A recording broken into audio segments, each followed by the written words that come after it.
Hello and welcome to INCITE. My name is Frances Gunn. Thanks for tuning in. Christmas is over and the heaviness has set in. And I'm not just talking emotions here. We all gained a few. Maybe you're still mending a broken heart over the fact that school didn't get canceled with the snow scare we had midweek. No worries, we have a couple of stories that will bring you some joy. We had the awesome opportunity to sit down and talk with our friends from across the pond, Rend Collective. Emily Mayness was invited to talk with two of the band members, Gareth and Chris. Enjoy. Hi, this is Emily with INCITE. We're about to have an exclusive interview with Rend Collective about joy and community. One thing I really like about your guys' music, and I think that a lot of people at Lee have enjoyed when you've come in the past, is just how much joy and celebration that there is in it. And so I just wanted to ask you about that, and especially how you find joy and the energy to celebrate when things don't always seem joyous. Well, I think joy is one of those emotions and, actually spiritual disciplines that we find really difficult. That's why we decided to write an album that was called The Art of Celebration, because it's not something that comes naturally for us. It's something that's kind of crafted. You've got to work at it. It's an art form. It's a discipline. You know, we always lean in on the scripture that says that the joy of the Lord is our strength. That joy is a very sustaining, very deep emotional rooting for our spirituality. That it is where we find our strength to survive struggles and difficulties. We choose celebration. That we actively choose to lift our eyes off our circumstances and onto God, who is our pure joy. And when we do that, we begin to actually feel happier about our lives. Things fall into place once we've got everything in a better order. Do you have any advice for college students, either talking about joy or community or anything else really? Yeah, I think when we were at university, we were rediscovering, I guess, a lot of things that we had been brought up to believe, or the way that things were done. I think if there was advice that we as a band could give anybody at Lee, it would be that, you know, the pursuit of community really is at the center of Jesus' teachings. That his prayer in the Garden of Gethsemane was that we would be one, that we would be united, that we wouldn't be fractured all in our cozy little clubs, where we have our own personal preferences and people flock to the groups where they feel most comfortable. But community is meant to be about embracing all of diversity, and being about unity but not about uniformity.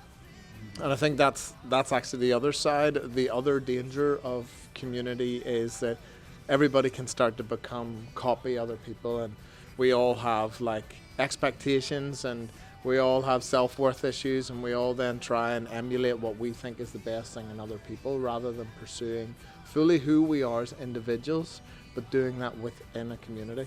And that's the secret to a healthy, vibrant body of people, of Jesus followers. Thanks, Emily. I think that now that I've mastered my Irish accent, I'll join the band.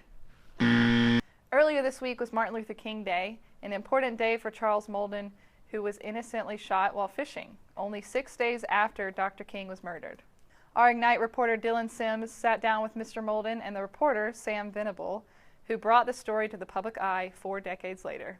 When they tackled me in the end zone afterwards, and that showed the team camaraderie, you know, I knew then I was a part of that team. You can enjoy that moment just for a moment, because now you got to go back to remembering that before you got to this game early in the week, you got letters, little notes here and there saying you're in the crosshairs this weekend. Didn't get you last week, but we'll get you this week.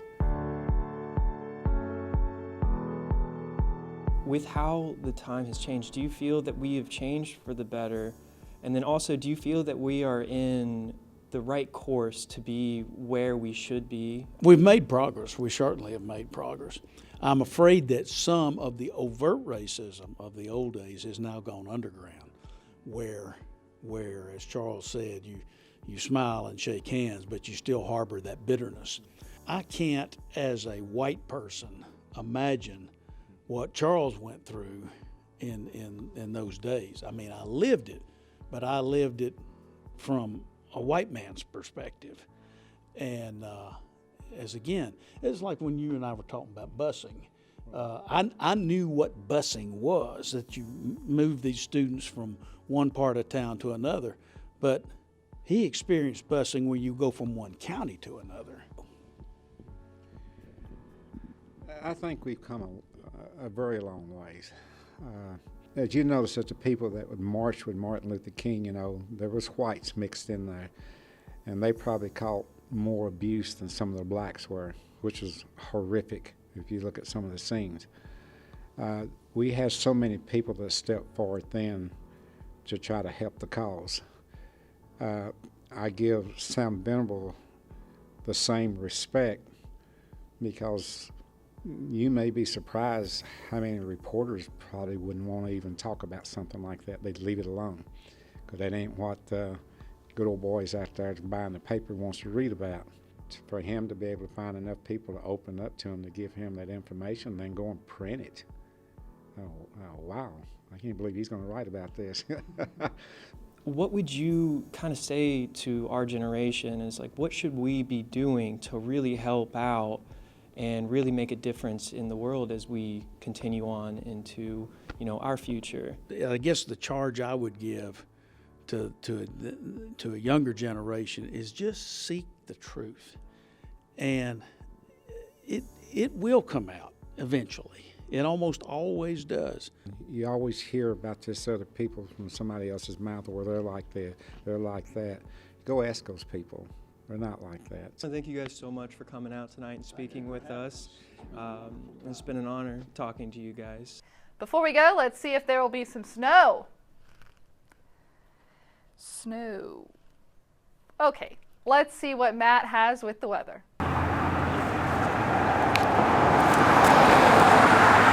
Hey, that's the end of our episode, and we hope you enjoyed the last 10 minutes of your life. Check out our Facebook and Twitter for full-length interviews and various entertainment. Thanks for watching. We'll see you next time.